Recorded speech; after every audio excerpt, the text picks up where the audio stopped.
Buenas noches. Hoy haremos un repaso de los principales sucesos políticos de los últimos días, incluida la gira del presidente Bukele a Japón y China y los acuerdos comunicados hasta el momento.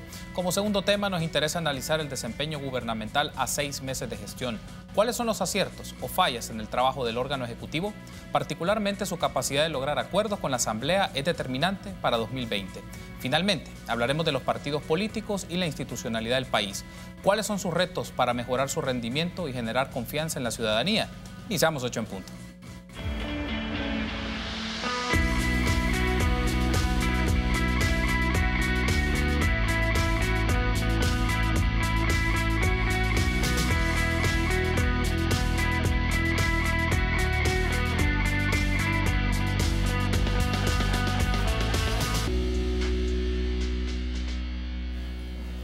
Muy buenas noches, qué gusto que nos acompañen en una nueva emisión de 8 en punto. Les saluda Carlos Monterrosa.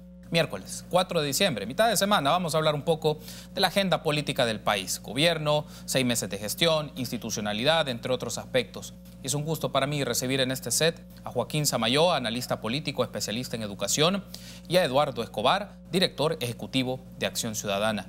Buenas noches, bienvenidos a 8 en punto. Joaquín, qué gusto volver a encontrarnos, bienvenido. Gracias por invitarme. A ti y a toda nuestra audiencia. Gracias a usted por estar con nosotros. Eduardo, también es un gusto siempre que estés con nosotros. No, igual. Gracias por el espacio y siempre a las órdenes. Bueno, vamos entonces con la nota introductoria. Hace más de una semana el presidente Nayib Bukele inició una gira por el continente asiático. El primer punto de agenda era la reunión con el primer ministro de Japón. Pero el centro de atención fue su encuentro con el mandatario chino, con quien se lograron 6 acuerdos de cooperación no reembolsable. Entre los más importantes, la construcción de un nuevo estadio nacional, una biblioteca y una planta potabilizadora de agua en el lago de Ilopango. Por eso hablamos que a pesar de que existe ya el anuncio y ya está los acuerdos, luego vienen una serie de procesos técnicos donde entran estudios, donde entran análisis, donde entran factibilidades. Todos los partidos políticos vieron positivo este anuncio, menos Arena. Ha vuelto a surgir es aquella pugna que tiene Estados Unidos con China en cuanto a la presencia de China en Latinoamérica, que los estadounidenses, más que todo las administraciones estadounidenses, piensan que es terreno exclusivo y único de ellos. ¿De acuerdo? Y que nadie más puede venirse a meter. Pero en ese sentido creo que los Estados Unidos, primero, nos irrespeta porque somos un país pequeño del quinto mundo. Digo, me parece que es una grosería con El Salvador la posición en ese sentido. El embajador de Estados Unidos en El Salvador prefirió no dar mayor opinión sobre el tema. Tenemos mucho trabajo en la embajada y tenemos que regresar allá. Lo que no cabe duda es que estos acuerdos darán mucho de qué hablar, sobre todo por otras experiencias en las cuales China ha cooperado con otros países. Para 8 en punto, Alonso Castillo.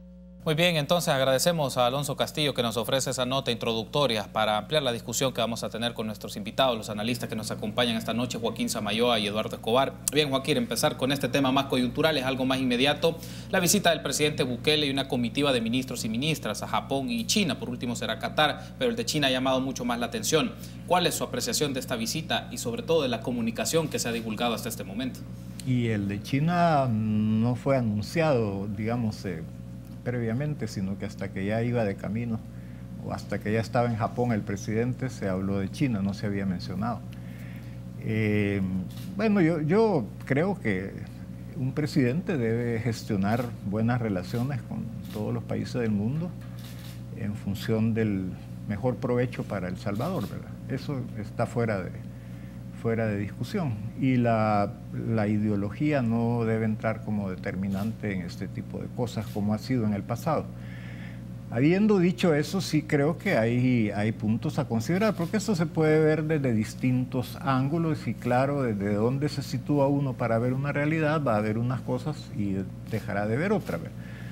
Desde el punto de vista jurídico, digamos, es inobjetable, no hay absolutamente ninguna base para cuestionar lo actuado por el presidente Bukele. Desde el punto de vista de beneficios para el país, pues igual no son, excepto lo que se haga de infraestructura turística y de tratamiento de aguas en la zona de la Libertad, no son proyectos que de por sí tienen mayor impacto en dinamizar la economía y en generar empleo, más allá del momento en que se construyen las obras, empleo de baja calidad. Pero está bien, lo del estadio obviamente le agrada a toda la gente, todos queremos tener un buen estadio. Si además tuviéramos un buen equipo de fútbol, sería bastante un plus, mejor. muy importante. Pero ahí ni los chinos, ni los japoneses, ni los gringos, ni nadie puede hacer nada. Sí. Sin embargo, hay una arista política, y esa sí es un poco más, la línea está un poco más oscura en este aspecto. Estados Unidos ha hecho saber en múltiples ocasiones su preocupación. Obviamente la diplomacia hoy en día no puede ser burda como lo había sido en otras épocas, y hay que entender el lenguaje diplomático, y desde el punto, cualesquiera sean las razones y los intereses de los Estados Unidos, nosotros como país tenemos un interés muy grande, y es que nuestro vecino es Estados Unidos, no es China. En Estados Unidos tenemos, se estima que probablemente muchos más, 2 millones de salvadoreños viviendo y trabajando y alimentando a su familia de allá y a la familia de acá, y sosteniendo la economía de El Salvador, porque es el principal generador de divisas. Cantidad, decenas de miles de personas que viajan cada mes a los Estados Unidos son nuestros vecinos, y eso no hay que ignorarlo, ¿verdad? Y así como El Salvador tiene derecho a establecer relaciones con quien quiera, y dentro de esas relaciones a firmar acuerdos, a hacer o dejar de hacer cosas, igual derecho tienen los Estados Unidos. Nosotros no tenemos derechos adquiridos en Estados Unidos para un trato bueno a nuestra población. Sabemos quién es presidente de Estados Unidos, sabemos cómo piensa, y yo sí creo que estas son cuestiones que habría que tener un poco de sensibilidad, desde luego en la manera como se hacen las cosas, para no por acercarse a un nuevo amigo dañar una relación con otro que lo ha sido también por muchísimo tiempo. Bien, ahora, bueno, en función de las primeras palabras que nos ofrece Joaquín Eduardo, está este tema. Un gobierno, en principio, puede establecer relaciones políticas y diplomáticas con quien lo considere pertinente. Hay un vínculo político de cooperación, pero probablemente vendrá esta pregunta: ¿por qué es necesario que un gobierno también piense en diversificar un poco sus socios internacionales? Digamos, hay una agenda internacional, hay varios países, pero a veces se cree históricamente que solo hacia el norte debemos de ver y pensar. Hay una relación, no podemos negarla, migratoria y económica e histórica, pero también vale la pena plantearnos la diversificación con otros socios y ver otros horizontes y plantearnos un poco agendas de trabajo en conjunto. ¿Cómo valoras eso? Sin duda, una nación tiene que tener una visión amplia de las relaciones internacionales, y en esa medida también tiene que tratar de asociarse de alguna manera con las potencias mundiales, de alguna manera asociarse. Nosotros tenemos este asocio con Estados Unidos por una cuestión migratoria, porque es nuestro socio comercial principal, etcétera, etcétera. O sea, hay una serie de vínculos. Con China, pues obviamente se está construyendo un vínculo diplomático, y ahora está pasando a un vínculo de cooperación externa hacia El Salvador. Y eso obviamente, como ya lo decía el doctor, tiene unos efectos positivos desde varios puntos de vista. Pero creo que lo que habría que explicitar por parte del gobierno para aplacar algunas de las dudas, algunas de las suspicacias que pueden haber respecto de este paquete de cooperación es a cambio de qué, las condiciones que se han dado, a cambio de qué se va a dar esta cooperación. Recordemos que en el caso de Taiwán había un apoyo económico a expensas de un apoyo político. Entonces, esto obviamente va a significar que el Estado salvadoreño se mantenga en la línea de reconocer, por ejemplo, una sola China. Entonces, si ese es el intercambio, pues bueno, es un intercambio de cooperación por un tema político. Pero digo, eso es lo que habría que aclarar, porque hay varios temas que sacaba, por ejemplo, un periódico de la isla Conejo, Perico, no me acuerdo cómo se llama, Perico, que se había sido adquirida. Entonces, creo que hay varios temas que tocar, pero para apaciguar ansiedades, creo que se debería de hacer más énfasis en informar las condiciones de esta cooperación, porque ya se sabe que es no reembolsable, pero digo, ¿a cambio de qué? O sea, ¿de qué apoyo o qué tiene que hacer el país para seguir en esta relación. Le pedimos a producción, nos puede poner en pantalla un full en el cual es básicamente un tuit de la Embajada de China en El Salvador, y en esta hace referencia sobre un comunicado de prensa en conjunto, así se publicó, como una declaración conjunta entre la República Popular China y la República del Salvador. En ese comunicado, ahí aparecen varios de los detalles. Esta solo es la imagen de una de las páginas, fueron aproximadamente 5 páginas de dicho comunicado, y aquí tomamos un tuit del presidente Nayib Bukele. El presidente Xi Jinping acaba de otorgar a El Salvador una gigantesca cooperación no reembolsable, gestionada enteramente por nuestro gobierno. La cooperación que hemos conseguido pues tiene una distribución, ese es un hilo del comentario del presidente, pero hay un aspecto, Joaquín, que aquí es interesante, y como mencionaba Eduardo, en el comunicado en conjunto aparece ya la lógica del principio de una sola China. O sea, hace meses atrás la discusión del presidente era que iba a valorar esta relación político-diplomática, pero ahora queda más claro cómo se van a mantener las cosas. Ahí aparece un tema que parece ser que el asunto con China está zanjado ya, y el tema Taiwán parece ser que también ya está zanjado. Sí, definitivamente con esta aceptación de cooperación, y sobre todo con el comunicado conjunto firmado, queda zanjada esa cuestión respecto de lo que el presidente Bukele piensa y los criterios que va a emplear para conducir las relaciones. Y por cierto, simplemente está siguiendo una resolución de la Asamblea General de las Naciones Unidas que dice exactamente eso mismo, ¿verdad? Que China era una sola antes de llegar a mediados del siglo pasado, en el 49, que Taiwán se separa. Han pasado 70 años ya, que no debieran ignorarse fácilmente, en que una fracción importante del pueblo de China ha vivido bajo otro régimen y quisiera seguir viviendo bajo otro régimen. Pero eso es problema de ellos, no es problema nuestro. Y el reafirmar, digamos que la sustancia y la esencia de la relación y de la tesis de una única China, como digo, no contraviene para nada, al contrario, va con lo que la mayoría de naciones del mundo han estado poco a poco haciendo. Ya creo que quedan nada más unos 15 países en el mundo que siguen teniendo la relación con Taiwán, y consiguientemente no teniendo una relación con China nacionalista. Muy bien, tengo que hacer la pausa, Joaquín. Al regresar ampliamos otros temas. Me gustaría incorporar el tema de 6 meses de gestión ya del presidente Bukele, su relación con la Asamblea Legislativa y otros aspectos de la institucionalidad que me gustaría tener una lectura, y también de la de Eduardo. Regresamos.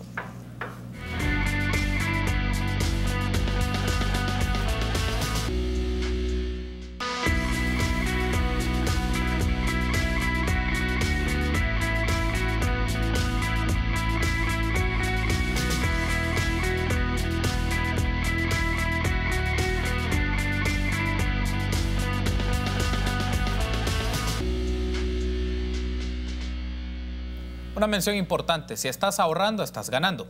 Por cada $150 que ahorras, participas en sorteos en efectivo y premios al instante por más de $60,000. Ahorra y gana con Banco Promérica. Gracias por seguir junto a nosotros en 8 en punto. En esta edición del miércoles 4 de diciembre platicamos con Joaquín Samayoa y Eduardo Escobar de la agenda política de país. Hemos hablado en la primera parte un poco de asuntos más de política exterior vinculados por este viaje del presidente de la República a Japón y China, pero ahora vamos a lo doméstico, vamos a los asuntos más de carácter nacional. Eduardo, un gobierno con 6 meses de gestión, algo podemos identificar de cómo va operando el órgano ejecutivo. Obviamente 6 meses de 5 años, estamos hablando de un porcentaje mínimo, pero alguna idea tenemos ya.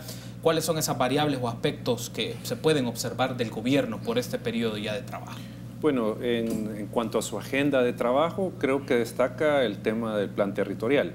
Más allá de valorar si es efectivo o no y si a partir del plan es que se ha logrado la disminución de homicidios, más allá de eso, pero el énfasis que le está dando el gobierno a este tema es prioritario. Creo que es el que absorbe la mayor cantidad de su agenda y de su comunicación del gobierno. El otro tema tiene que ver con el turismo. Obviamente con esto último que se le ha dado énfasis a Sur City, que es uno de las, obviamente, proyectos estrellas, si se quiere decir, del gobierno. Yo creo que esos son los aspectos que uno puede destacar de estos 6 meses, pero no podemos hablar, o al menos yo no me atrevería a hablar de otros aspectos del gobierno, como por ejemplo institucionalidad democrática. O sea, no vemos por ahí a dónde es que esté trabajando, que hay una agenda del gobierno de fortalecimiento de las instituciones. No vemos una agenda clara en el tema de transparencia tampoco del gobierno. Entonces, esos temas, digo, no me atrevería yo a mencionar algo ni positivo ni negativo, sino que la ausencia de estos temas. Y un último tema que por la materia que nosotros trabajamos es el tema electoral.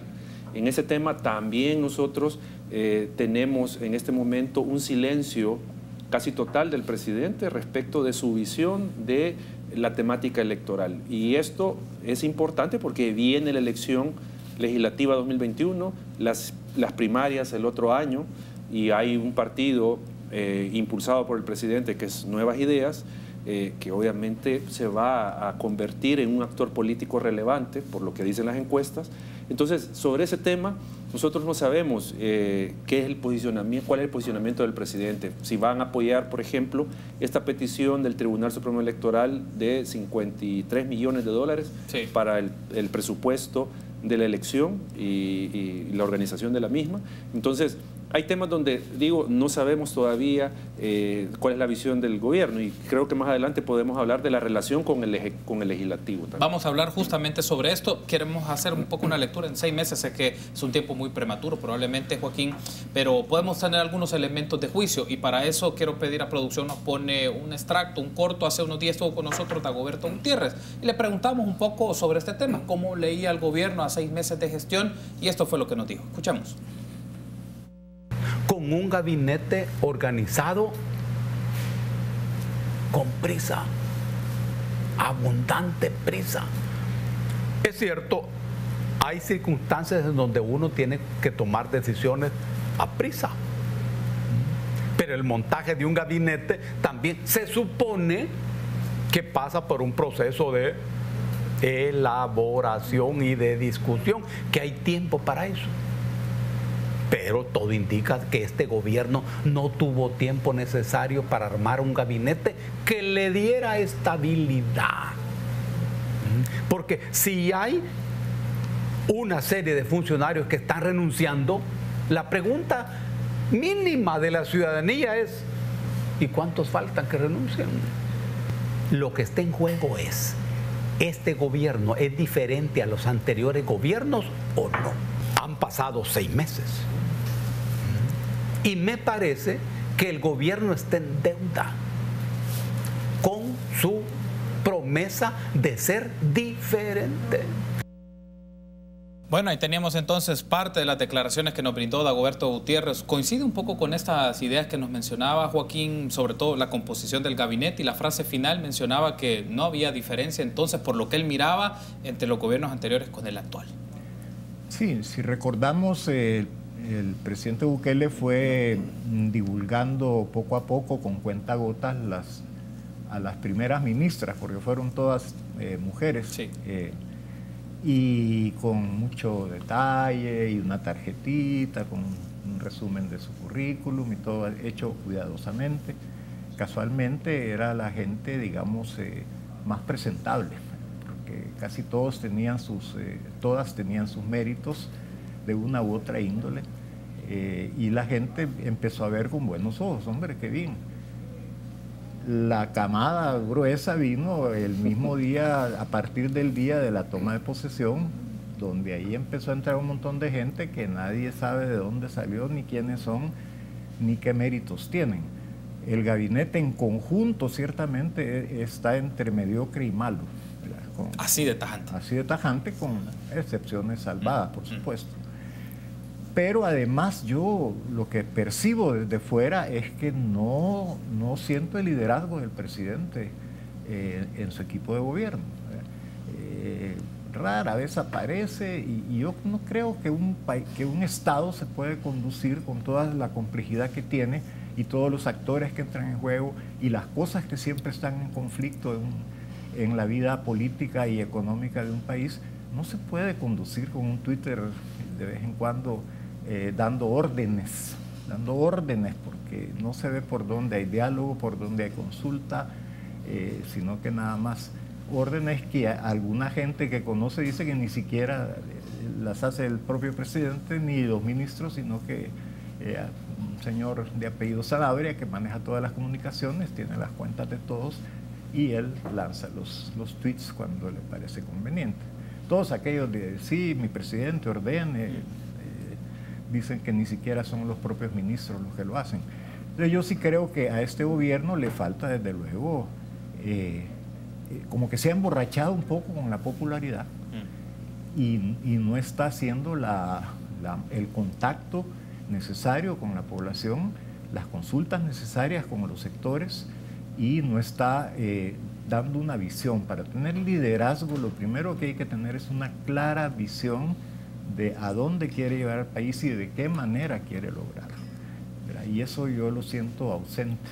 Le pregunto un aspecto más antes de irme a la pausa y luego escucho a Eduardo en el siguiente bloque. Joaquín, ¿se podría esperar ya a estas alturas del partido tener un plan quinquenal? Es una de las primeras cosas o productos que se espera de cualquier gobierno, tener el diseño, por lo menos los elementos de diseño de un plan quinquenal que es como la brújula por la cual va a trabajar o las metas que va a asumir o espera lograr en 5 años de trabajo. Sí, bueno, recordemos que Mauricio Funes se tardó más de un año en tener un plan y cuando uno examina esos planes casi son cartas a Santa Claus, ¿verdad? No son planes realistas con prioridades. Si usted me dice que tiene 20 prioridades en un sector, yo le voy a decir entonces no tiene ninguna. Las prioridades son 3, 4, 5 cosas que son importantes en sí mismas, pero además tienen el potencial para dinamizar procesos de participación, de producción, de activación de la economía, de creación de empleo, etc. Yo eso no lo veo. Y sí, perdón, habría que esperar algo de eso. Yo le doy siempre a cualquier presidente que llegue unos cuantos meses de beneficio porque desde fuera se ve bien distinto el gobierno. Cuando los ministros entran a las instituciones o los presidentes de autónoma entran a las instituciones se dan cuenta que la cosa es muchísimo más compleja y difícil de lo que creían y que tienen además ya enquistadas en las instituciones gente que no necesariamente es la gente con la que quisieran trabajar.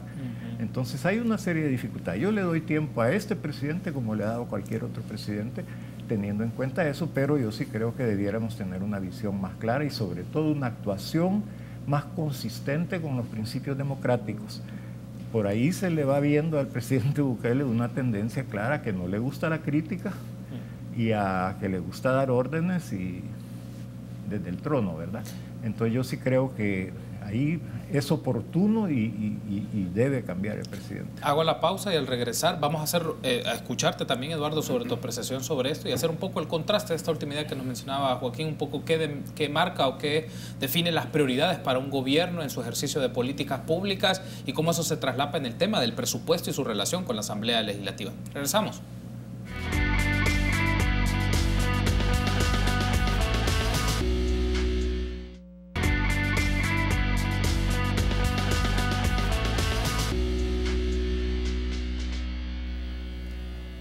Recuerde que usted puede interactuar con nosotros a través de las redes sociales. ¿Cómo lo puede hacer? En Twitter, @8enpunto, en Facebook, 8 en punto, como lo puede ver en pantalla, pero también a través de la transmisión vía Facebook Live de Canal 33. Sus preguntas y comentarios serán bien recibidos de los temas que estamos discutiendo en el transcurso de este programa con Joaquín Samayoa y Eduardo Escobar. Eduardo, tenía pendiente escucharte sobre esta lógica de un plan quinquenal o la expectativa de un plan de políticas públicas que defina programas, estrategias, prioridades y proyectos y zonas de intervención. ¿Se podría esperar que debe estar esto con cierta rapidez o desde tu lectura? ¿Cuáles pueden ser en este caso entonces las prioridades?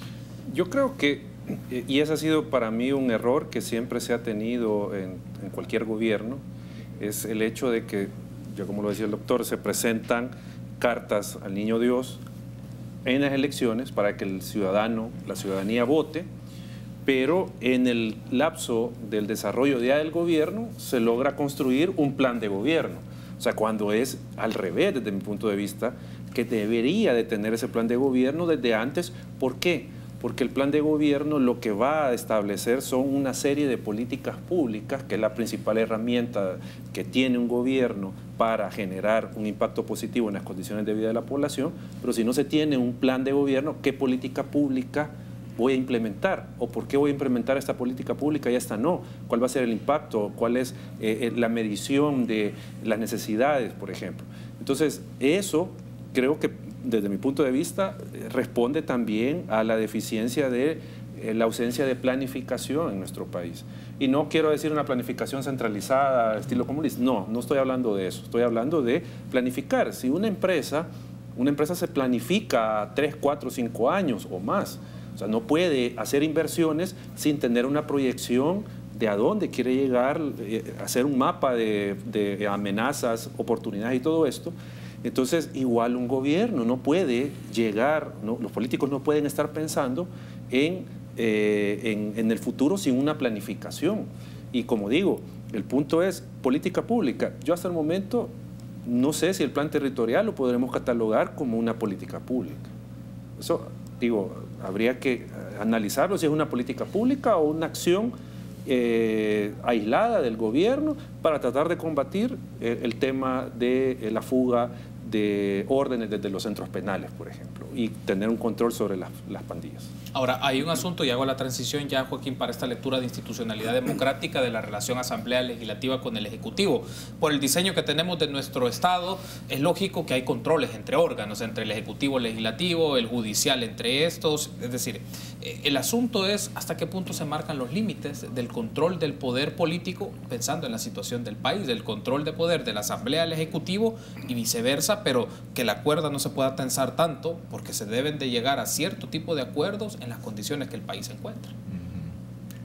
Sí, obviamente eso es lo deseable en un sistema en que todos estamos jugando de lo mismo, que es sacar al país adelante. Yo no estoy seguro de que todos estamos jugando de lo mismo aquí. Y cuando ese es el punto, al presidente Bukele hasta ahora le ha dado muy buen resultado tirar balones fuera y echar culpas, ¿verdad? Si resulta que su presupuesto se entrampa en la Asamblea, va a decir, bueno, ya ven, yo queriendo hacer cosas buenas para el país, hacer cosas nuevas, y estos, los mismos de siempre, estos viejos que solo ven por sus intereses, me lo impiden, me bloquean. Entonces, como sabe que eso le da resultado a nivel de imagen, no se esfuerza mayor cosa en trabajar los consensos que debieran trabajarse entre los poderes, sobre todo teniendo en cuenta que la Asamblea Legislativa es la que representa al pueblo hasta los últimos rincones, pues. Entonces yo no estoy seguro de que habrá esa capacidad de negociación. Hasta ahora, según entiendo, lo único que le están pidiendo es que sea un poco más específico, porque existe la costumbre, y esto no es cosa del presidente Bukele, así fueron todos los presidentes de Arena y así fue también los dos presidentes del FMLN, que te tiran una partida, una categoría y ahí de una gran cantidad de dinero y sepa Dios que vaya adentro, ¿verdad? Después ellos pueden poner lo que quieran. Entonces lo que le están pidiendo es que sea más específico, sobre todo en las partidas sospechosas, ¿verdad? Porque no nos abunda el dinero, nos estamos endeudando cada vez más. El presidente Bukele ya está pidiendo aprobación de créditos. Entonces, lo menos que una Asamblea Legislativa responsable puede hacer es decirle, mire, dígame para qué quiere esto, ¿verdad? Antes de que yo se lo pueda aprobar. Como digo, este no es un vicio de la Asamblea, es el vicio de los partidos políticos, más que de un presidente o de una ideología o de otra. Y el otro punto también es que en este país toda la gente ha vivido con uno de dos monstruos en su mente. El monstruo del capitalismo salvaje acosa a una parte de la población o acosaba, y el monstruo del comunismo acosa a otra parte de la población. Cuando vieron que esos dos monstruos habían desaparecido, ¿ya? Porque eso es lo que se les hizo creer, entonces ya no hay peligro. Ya no hay ningún peligro para el país. La actitud de los empresarios, por ejemplo, la actitud de los empresarios realmente a mí me parece patética. Está bien que se sumen y que colaboren y que generen empleo bien remunerado, por cierto, y que hagan una serie de cosas que es lo que a ellos les toca hacer. Pero firmarle un cheque en blanco al presidente solo porque allá no está el peligro del comunismo, según ellos, y el peligro de que se pase por encima de la institucionalidad democrática, no le dan importancia, y otros peligros igual. Entonces yo sí creo que aquí se juntan el hambre con las ganas de comer, ¿verdad? Un presidente que sabe que con unas cuantas palabras magistrales se echa a la bolsa a la población, porque la población no está en actitud crítica, está en actitud de aplauso, y los diputados que tienen miedo, ¿verdad? Y hasta ahora han sido una oposición muy débil, muy sumisa, aparte de que tienen sus propios líos internos, ¿verdad? Monumentales, sobre todo los ex partidos grandes tienen unos líos que ni ellos mismos entienden. Entonces, ¿cómo pueden ser oposición firme, inteligente, propositiva, si no se ponen de acuerdo en nada? Vamos a tocar, lo ha mencionado Joaquín, lo vamos a tocar en el último segmento, esto de los partidos. Quiero escucharles sobre qué piensan de los liderazgos actuales de los partidos, de Arena y el FMLN. Antes, pedir a producción nos pone un full sobre las posturas políticas respecto al presupuesto 2020 o la discusión que está. Vamos a tener como algunas de las expresiones de las posturas que hay. Por ejemplo, Mario Ponce, los que se oponen a la aprobación del presupuesto no dicen los cambios que quieren en una partida puntual, que vengan y que lo digan. Urge la aprobación del presupuesto. Norman Quijano también menciona que no se ven las intenciones de corregir el proyecto de presupuesto presentado a la Asamblea Legislativa. En otra que tenemos, que pueden ver en el tercer tuit, que es de Teleprensa, el FMLN brindó una conferencia de prensa recién y mencionaba que el gobierno está pidiendo a la Asamblea supresión de 4.000 plazas para el presupuesto 2020. Eso nos parece inadmisible, según la diputada Yancy Urbina. Ahí tenemos como 3 expresiones en esta lógica del tema presupuestario, Eduardo, pero ¿cómo analizamos el desempeño de los grupos parlamentarios respecto al tema del presupuesto? Menciona Joaquín que no es una oposición, digamos, tan inteligente al momento de plantear el debate del presupuesto. ¿Cómo lo analizas? Yo creo que hay que partir de algo.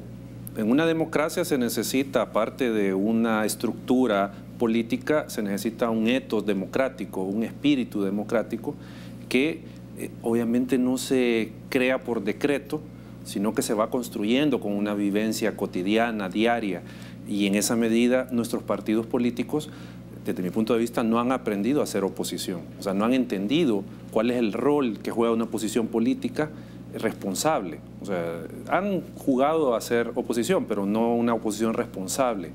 Y en esa medida, este tema del presupuesto, de alguna manera, puede mostrar algunas de estas debilidades de nuestros partidos políticos. Entiendo que se volvieron a reunir con el ministro de Hacienda, no sé si ayer o ahora, no me recuerdo, pero se convocó una reunión a donde no llegaron los partidos. Entonces, ayer fue, sí. No me recuerdo qué día, pero que no llegaron. Entonces, si es prioridad el presupuesto, ¿cómo no llego a la cita con el ministro? No sé cuáles fueron las razones, cuáles fueron las excusas, pero es un tema de prioridad. Y eso a mí lo que me muestra es una oposición que no se toma en serio su rol de opositor. Y aquí, lo que tú decías hace un momento, Carlos, nuestro sistema está configurado de esa manera, que por un lado la Constitución le exige coordinación y cooperación a los órganos, pero por el otro también les da atribuciones de control y que se pueden controlar. Y en este caso, lo que dice el presidente de la Asamblea Legislativa, hay que ponerle atención. Dice que no han explicado a detalle cuál es la partida que ellos están señalando. Yo sabía que era un tema del plan de control territorial, los 91 millones, no me acuerdo algo del presupuesto, que ese era el punto álgido de la discusión, y algunos otros aspectos que tenían que ver con gastos financieros en algunas instituciones. Entonces, eso, digo, implica 2 cosas. Uno, para la oposición, ser explícitos, ser responsables y señalar con claridad cuál creen que es el aspecto que hay que mejorar. Y el presidente de la República y los ministros igual, tener esa actitud, esa madurez de corregir si hay algo que está a juicio del legislador equivocado, porque tienen que entender que está ese juego de órganos de controlarse entre sí. Tengo que hacer la pausa, pero al regresar hablemos de otras instituciones políticas relevantes para el régimen de nuestro país, como son los partidos políticos, cuál es la lectura que tienen nuestros invitados de los liderazgos de Arena y el FMLN en este momento, pero también de otras instituciones claves, Fiscalía General de la República, Instituto de Acceso a la Información, entre otras. Regresamos.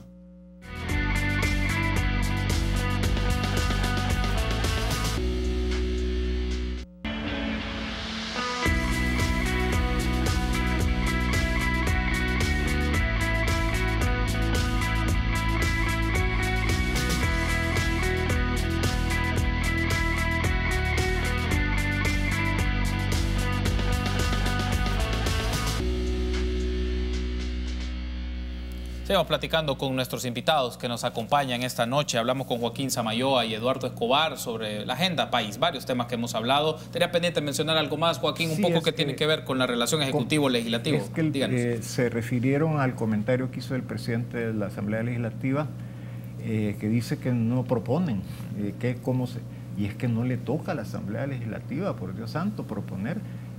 La acusarían inmediatamente de estar invadiendo territorio del Ejecutivo. Igual que acusaron a la Sala de lo Constitucional cuando en las sentencias decía por qué estaba mal lo que estaba mal y sugería la forma que está invadiendo. Lo que los diputados están pidiendo simplemente es que diga en qué y cómo, porque no es lo mismo. Yo le puedo aprobar a usted $100 y me dice que son para tal cosa y me parece razonable, pero si me dice que va a comprar una cajita de chicles por $100, le digo, ¿verdad? Entonces yo creo que eso es los diputados en ejercicio de representación de los derechos de la ciudadanía, que somos los que ponemos el dinero.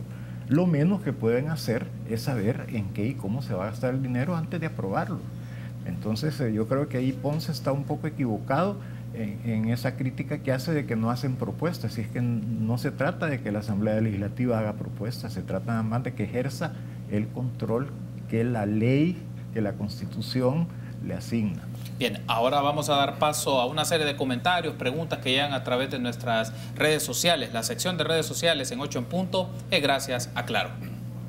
Lo mejor se comparte. Plan postpago 360, Huawei Y9 2019, 10 GB más redes sociales ilimitadas, incluido en Plan 30. Claro que sí, presenta. Bien, vamos a dar paso. Roberto Díaz, interesante lo que plantea Joaquín Samayoa. No existe almuerzo gratis. ¿Qué le vamos a pagar a China? Pregunta Roberto. Benjamín Ábalos, diplomacia, amigos, es diplomacia. Somos un país soberano y ahora ya no se ha ido a pedir, se ha ido a negociar, según Benjamín.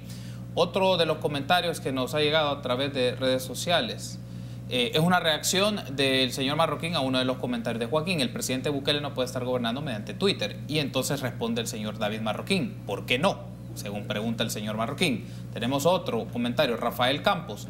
El presidente Bukele habló de fortalecer lo que ahora funciona. Esos planes que hablan los analistas tienen algunos 200 años de atraso. Ese es el último entonces comentario que tenemos. La sección de redes sociales en 8 en punto es gracias a Claro.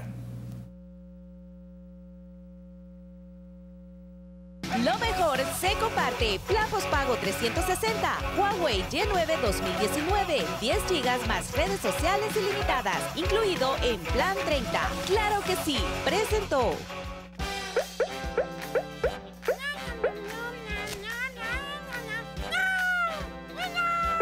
En Navidad, lo mejor que llevas dentro se comparte con tu plan postpago 360, que viene con un Huawei Y9 2019 con 10 GB, WhatsApp, Facebook, Instagram y Twitter ilimitados y América sin fronteras. Todo incluido en plan $30, antes plan $40, para celebrar esta Navidad. ¡Claro que sí! Bien, varios de los comentarios se han centrado, particularmente los 4 comentarios, en el tema de China, específicamente un poco el tema de Twitter y redes sociales. Una reacción, Eduardo, sobre esto, e incorpora otros elementos en estos minutos que nos restan. No, el hecho de que los anteriores gobiernos no lo hayan hecho bien, que hayan cometido errores, de ninguna manera avalarían que este gobierno cometa otros errores. Nosotros lo que hemos dicho es que debe de haber una guía, un marco de actuación del gobierno, una proyección del gobierno que obviamente se debe traducir en un plan de gobierno. Eso es lo que se ha dicho, no es de ninguna manera avalar lo que no se ha hecho. O sea, obviamente ahí están los resultados que hemos tenido en educación, salud, integración social, etcétera, que no han sido positivos. Pero el punto es de que si se está planteando un gobierno diferente, pues tiene que comenzar a hacer las cosas diferentes en todos los ámbitos. Y de eso se trata al final. Muy bien, Joaquín, le consulto un aspecto. Bueno, hay unos que son reacciones a sus comentarios, pero incorporo otro elemento que también me va a permitir escuchar a Eduardo en la fase final. los partidos políticos. Hemos hablado de instituciones, hablamos de asamblea, hablamos de ejecutivo, pero también en este momento, ¿cómo analiza usted a los representantes o los líderes de los partidos políticos? En este caso, los que tienen más representación en la Asamblea Legislativa, Arena y FMLN. Gustavo López Davison en el caso de Arena, Óscar Ortiz en el FMLN. ¿Qué aspectos analiza usted de esos liderazgos en estos partidos? Antes quiero responderle por al favor, televidente claro que sí. pregunta por qué no. ¿Por qué no se puede conducir un Estado vía Twitter? Bueno, por una razón muy sencilla, y es que los problemas que enfrenta el país son de naturaleza compleja, con recursos limitados, con posibilidades de actuar de una u otra manera. Siempre debe haber una ponderación de riesgo, beneficios, costos, beneficios, y eso no lo puede hacer una sola persona. El gobierno es una tarea de equipo y no se puede discutir con su equipo mismo de gobierno dando órdenes por Twitter. Simplemente no funciona así la cosa. Funciona para un esquema autoritario, donde el presidente quiere ser iluminado y saber todo lo que tiene que hacerse y simplemente da órdenes, ¿verdad? Pero de otra forma, si lo que se quiere es buscar la mejor solución, la más factible, la más viable, la que tenga menos costos sociales, económicos, políticos, hay que dialogar, y eso no se puede hacer de la manera que se está haciendo. Y luego, en cuanto a los liderazgos, para mí me parece que lo más delicado de la situación por la que atraviesa el país es precisamente esa. Los liderazgos de los partidos políticos no están a la altura, y su problemática interna es tan grande que se consumen su energía y su tiempo lidiando con esa problemática interna. En vez de estar viendo al país y estar empleando su tiempo y su energía en analizar cosas, en hacer propuestas, en hacer una argumentación racional de por qué algo no les parece bien, están en sus pleitos internos, pues. Entonces yo sí creo que eso es una cuestión muy delicada. Yo no quiero entrar a nombres de personas, pero sí la situación de Arena y de FMLN no se ve que sean partidos que están a la altura de las circunstancias. Ahora, hay un asunto aquí y lo traslado a otro de los aspectos de la institucionalidad, Eduardo, es ver el rol de algunas instancias claves. Por ejemplo, ha estado en controversia el Instituto de Acceso a la Información Pública. Antes de finalizar, no quiero pasar por alto esto. Tu lectura de cómo se encuentra esta institución para el ejercicio de Contraloría del Ejecutivo, del Legislativo y de las diversas instituciones del Estado. Bueno, en primer lugar, creo que es lamentable que esta institución, que ha venido desempeñando un rol bastante aceptable, bastante positivo en el tema de transparencia, se haya visto involucrado en esta situación de lo que se maneja como filtración de información. Esperamos que logre hacer los ajustes institucionales, readecuarse a este nuevo escenario donde obviamente se da un tema de falta de credibilidad en el instituto. Esperemos que logren superar eso y que vuelva la confianza de organizaciones y de la ciudadanía misma en el instituto, porque es una de las instituciones bastiones en el tema de transparencia. Entonces, eso es lo que esperaría. Quiero darle las gracias por haberme acompañado, Eduardo, Joaquín. Ha sido un gusto compartir con ustedes, tener sus lecturas, sus análisis y reflexiones de la agenda del país, y nos volveremos a encontrar. Gracias, Eduardo, por haber estado con nosotros. Gracias por la invitación. Joaquín, gracias, muy amable. Gracias, Carlos. Gracias por haber estado con nosotros, y a ustedes también, amigos. Gracias por habernos acompañado. Será hasta mañana, 8 en punto. Buenas noches.